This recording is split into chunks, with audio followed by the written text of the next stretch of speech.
üsna palju räägitakse meil kliima soojenemisest. Mõtlesin, et korjan natukese netist füüsikalisi andmeid välja selle teemaga kohta.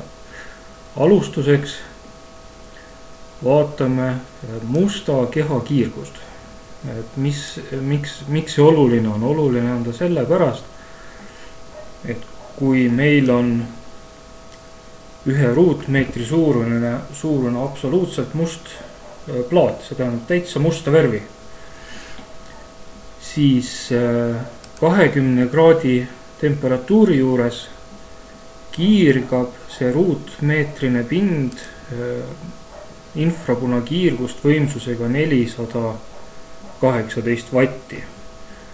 Et kui nüüd hetkeks mõelda, mis see võimsus on, siis ilmselt talvel -30 kraadise pakasega piisaks meile 10 ruutmeetrist sellisest kiirgurist, et tuba soojana hoida. Küll aga see kiirgus siin on nüüd soojuskiirgus, see on tasakaaluline infrapunakiirgus. Ja tasakaaluline sisuliselt tähendab seda, et nii palju kui see ruutmeeter pinda kiirgab ja tema temperatuur ei muutu selle juures, siis niisama palju ta ka neelab seda kiirgust. Nii et soojuse tasakaal on 0, sisuliselt selline küttekeha, mis annab meile sooja ja samas võtab selle kohe ära ka. Kui aga selle pinna temperatuuri tõsta, no näiteks kui see on meil selline ahjupind, paneme ta kuumaks, paneme 60 kraadi, siis kiirgab ta juba võimsusega 690 vatti ruutmeetri kohta. Ja kui tema ümber, tema lähedal oleks teine plaat, mida me tahame suure külmaga soojas hoida, mille temperatuur on 20 kraadi, siis tema kiirgab võimsusega 400 kraadi ja siis kiirguslik tasakaal on nii-öelda ahju kahjuks. Ahi annab sooja rohkem ära, kui vastu võtab. See on ses suhtes oluline number, kui me proovime nüüd võtta meie maa keskmiseks kiirgusteguriks, no võtame 0,5. No võtame ilusa ilma ka. Siis 1 ruutmeeter Eesti pinda kiirgab võimsusega 215 vatti. Ja võiks ette kujutada, et Eesti pind on ikka kõvasti suurem ja see kiirgus on ikka päris kolossaalne. Mitu tuumajaama peaksid ikka sellega võistlema meil sellise kiirgusega. Ja kui öösel näiteks taevatemperatuur on -30 kraadi, siis samal ajal tuleb soojuskiirgust maa peale tagasi ligikaudu 100 vatti. Ja jahtumisvõimsus sellisel juhul on 100 vatti kiirguslikult ruutmeetri kohta. Aga ja meie maa ongi sedasi disainitud, et suurem osa energiat, mis päikse pealt maa peale tuleb, peab siit maa pealt ka lahkuma. Nüüd nagu, kui sellest tunnetusest on aru saadud, siis läheme nüüd edasi nende teemade juurde nagu süsihappegaas ja veeaur. 2 olulist teemat, mis muudavad meil seda soojuse tasakaalu, soojuse lahkumist maalt.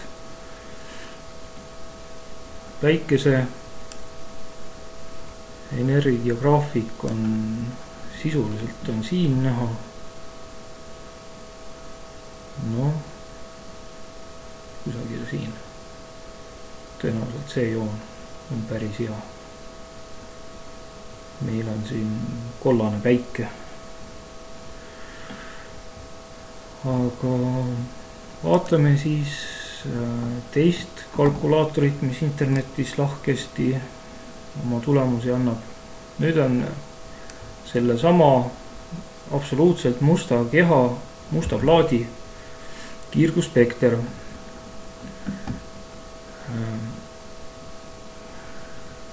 Selle telje peal on võimsustihedus, ruutmeetrine plaat, ühe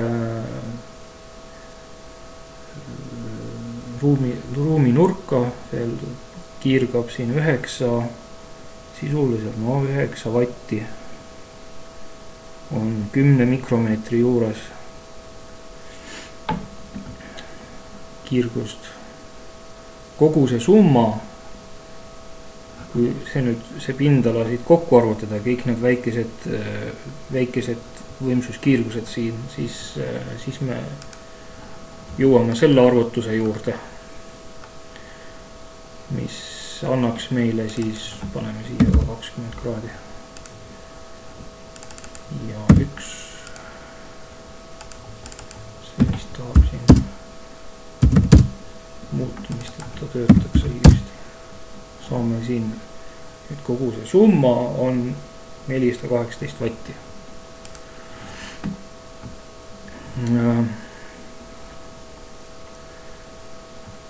See tähendab seda, et kõige rohkem toatemperatuuril olev must keha või soojuskiirgust on lainepikkusel 10 mikromeetrit, seda me ei näe.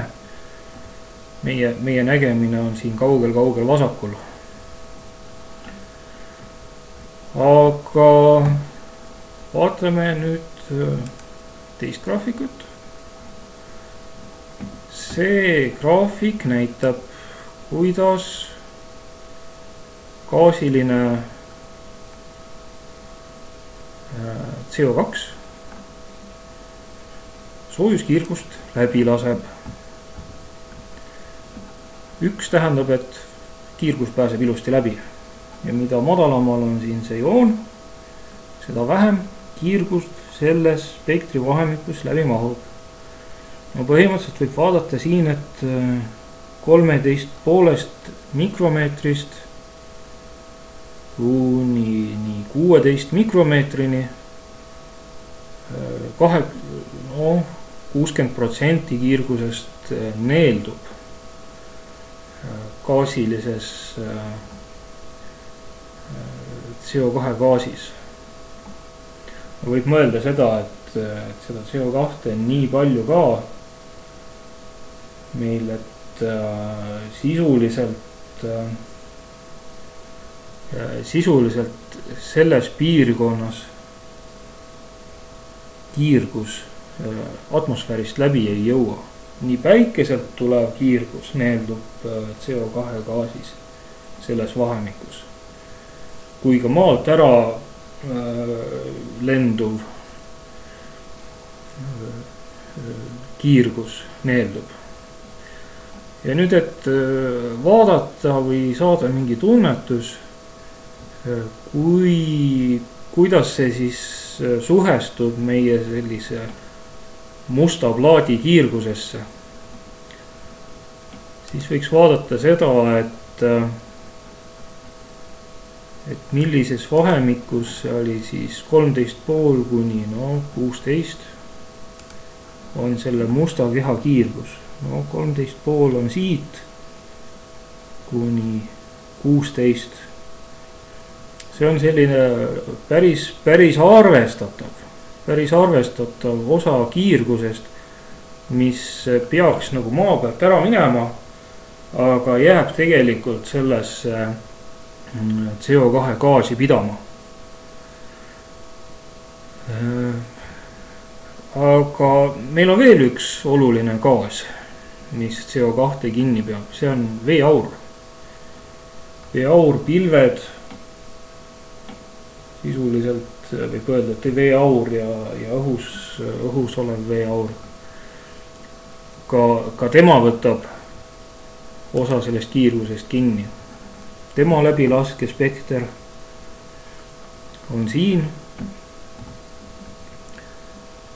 Kui CO2 võttis siit vahemikust kiirguse kinni, 13,5 kuni 17, siis vaadake, veeaur võtab soojuskiirguse kinni 5-st 7,5-ni. Võib julgelt arvata, et selles vahemikus soojuskiirgus maa pealt välja ei lähe. Ja kui me vaatame nüüd spektrit, siis 5-st 7,5-ni, võiks arvata, et see on isegi vähem kui see, mis CO2 võtab siit 13-st 7,5-ni. Sisuliselt pindala, mis jääb siia alla, see on võrdeline selle energiaga, mis ei lahku maa pealt, ja veeauru tõttu see pindala, mis siin on, samuti ei lahku maa pealt. Ja nad on võrdlemisi võrdsed tegelased. Ja nüüd sõltub ka sellest, kuidas on nende tasakaal looduses. Veeauru ilmselt pilvede tõttu on meil väga palju. CO2 võiks olla oluliselt vähem. Mis tõttu, ma enne ütlesin, et mitte midagi ei lähe läbi, ju ikka midagi läheb. Et tema nagu kogus tõstab, tihedust tõstab soojuse neelduvust siinkandis.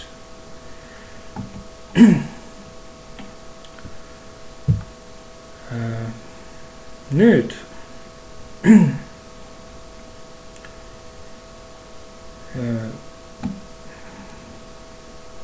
mis aga juhtub, kui temperatuur tõuseb 40 kraadini? Arvutame selle spektri välja. 40 kraadi. Vaatame hetkeks, et siin näitame, et number on 8, 10 mikromeetri juures, 9. Ja arvutame uue numbri.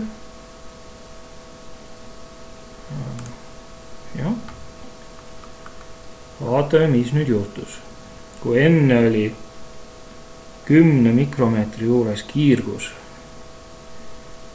oli 9 ja see oli maksimum, siis nüüd on maksimum roninud rohkem siia 7,5 juurde. Ehk see on nüüd see vahemik, kust vesi neelab.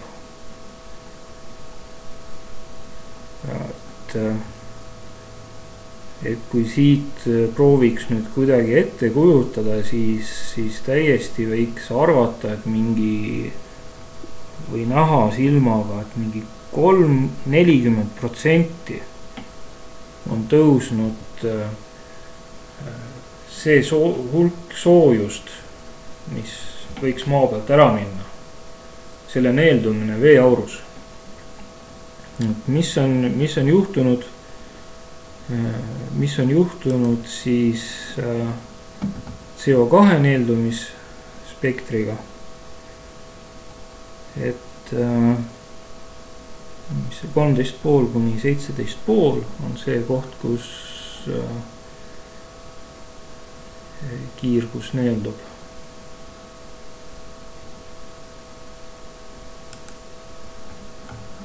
Jah, 13,5. Siin see on ka veidi kõrgemaks, tugevamaks loomulikult läinud. Et kui meil maksimum oli 10 juures 9, siis see joon läheb siit. Selle CO2 neeldumine nagu eriti ei ole sellest tõusnud. natukese.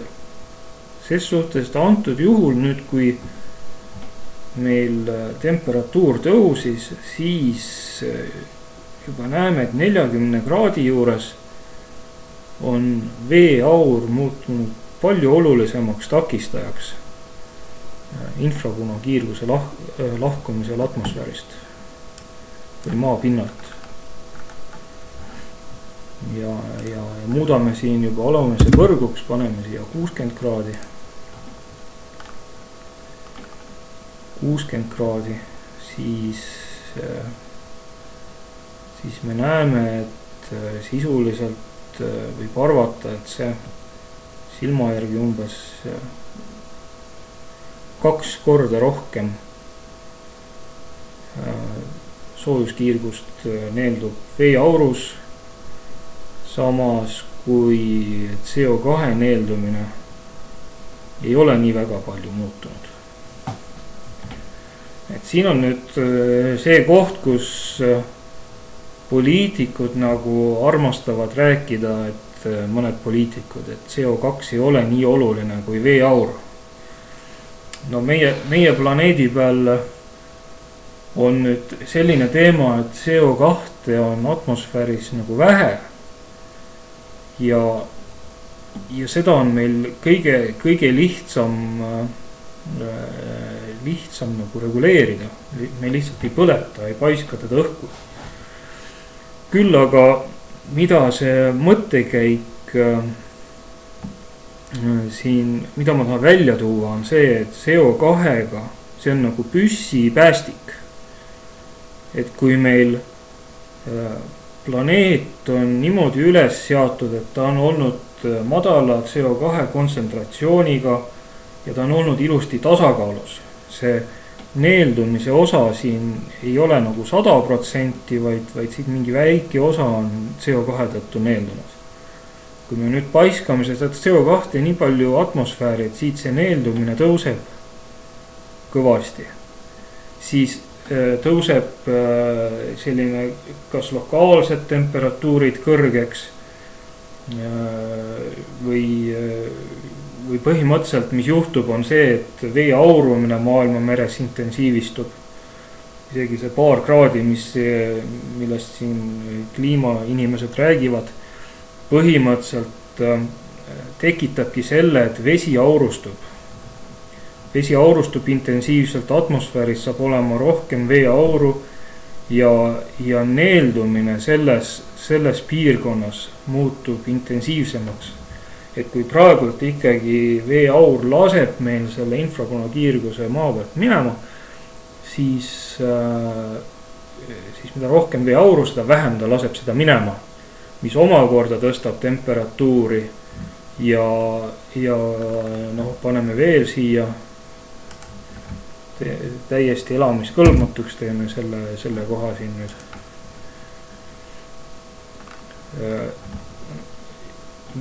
Veel hullem on see osa soojuskiirgust, mis peaks nagu välja saama, aga ta ei saa.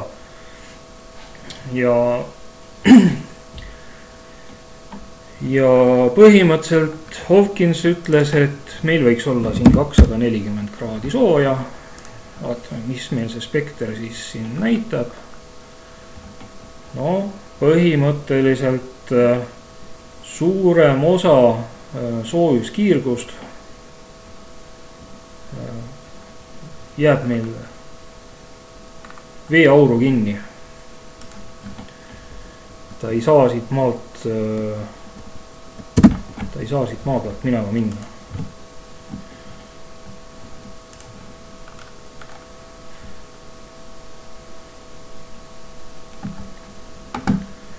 Ja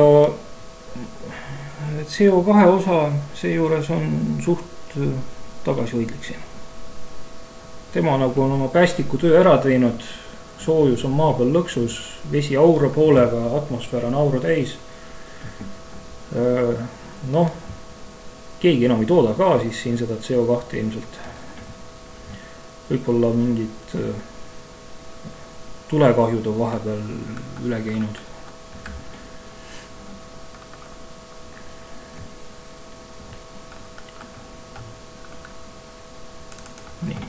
tagasi.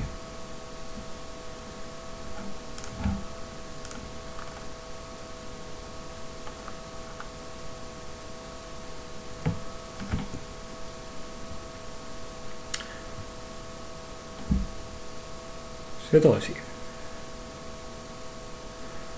Ja selles peitub ka see murdepunkti jutt, millest teadlased räägivad. Et ühel hetkel, kui soojuse kadumine maa pealt jääb nõrgemaks või põhimõtteliselt, kui tekib see olukord, kus temperatuur on jõudnud sinna maale, kus veeauru tekib rohkem juurde, kui seda ära kondenseerub kusagil poolustel või sajab vihmana maha kusagile. Ja temperatuur muudkui tõuseb, seal on nagu positiivne tagasiside tekib, mida rohkem veeauru, seda rohkem soojust jääb maa peale. Ja mida rohkem soojust jääb maa peale, seda kõvemini vesi aurab. Ning ühel hetkel tekibki selline tasakaalu olukord, kus temperatuur läheb nii kõrgeks, et veeauru neeldumine, soojuse kinnipidamine veeauru poolt jääb väiksemaks, kui kiirguslikult lahkub.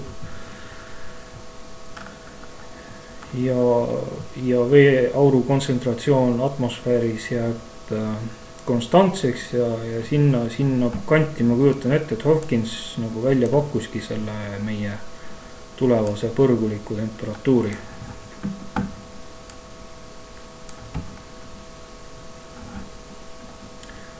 Nii, võtke heaks.